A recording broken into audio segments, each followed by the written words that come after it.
Bonjour. L'Euro de football a commencé. Hier soir, il y a eu donc ce match France-Roumanie. Et tout le monde est d'accord pour reconnaître le rôle central de Dimitri Payet, P-A-Y-E-T, qui vient de l'île de la Réunion. Et qui aurait fait, non seulement il aurait marqué un but remarquable à la dernière minute du match quasiment, mais en plus il aurait fait la passe décisive qui aurait permis à Olivier Giroud de marquer de la tête. Soit les deux buts français contre celui de la Roumanie qui a été un but sur penalty.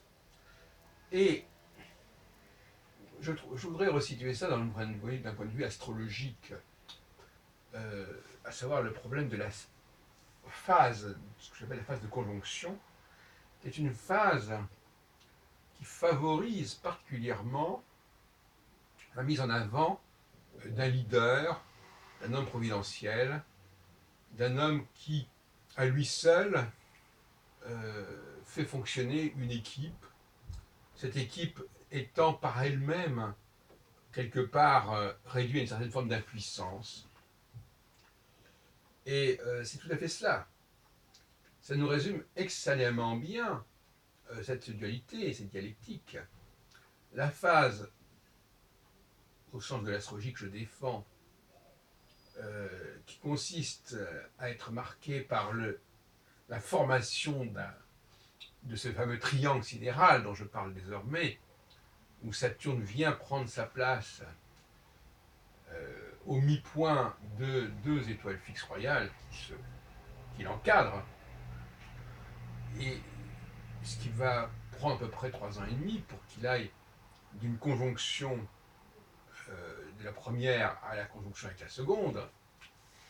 Eh bien, cette phase-là, au contraire, met l'accent sur le collectif, met l'accent sur l'interchangeabilité, sur la dynamique du groupe. Alors que l'autre phase, celle de la conjonction, qui dure également 3 ans et demi, puisque entre le moment de la conjonction et le moment où Saturne se retrouve en position triangulaire, il faut également 3 ans et demi. Et cette position-là, en revanche, est très favorable, comme je viens de le dire, à l'émergence d'un leader, d'un homme qui, à lui tout seul, sauve l'équipe en quelque sorte, et sauve la mise, c'est exactement ce qui s'est passé avec Payet. Alors que lorsque le match a commencé, il y avait une sorte d'hésitation à ce sujet. On disait oui, il y a le collectif qui va faire ceci. Oui, les Roumains vont être plus faibles au bout d'un certain temps parce qu'ils sont moins résistants que les collectifs français, etc. Et puis finalement, on s'est aperçu que ce collectif français ne marchait pas si bien que ça, et que finalement, s'il n'y avait pas eu Dimitri Payet sur le terrain, eh ben, la France n'aurait pas gagné. Et probablement pas. Alors, ça fait réfléchir tout cela, n'est-ce pas? Alors, il faudra cet euro, il va probablement, on peut en faire une prévision, mettre en avant justement le rôle de ces héros remarquables.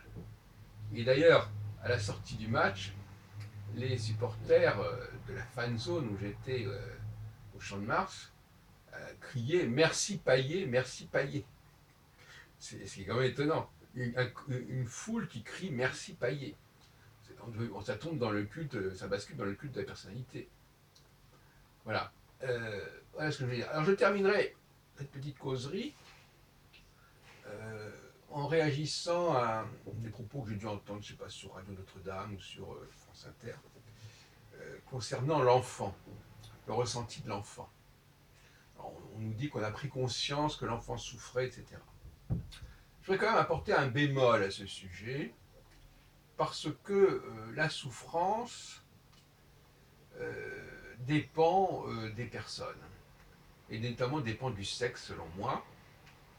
Il y a plusieurs façons de souffrir et qui n'ont pas la même cause. je dirais qu'un homme, par exemple, va souffrir face à des propos dérisoires ou aberrants. C'est le monde extérieur qui va le faire souffrir.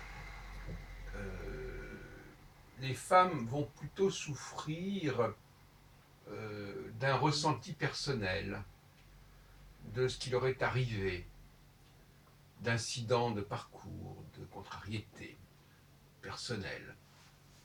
Ce n'est pas le même processus.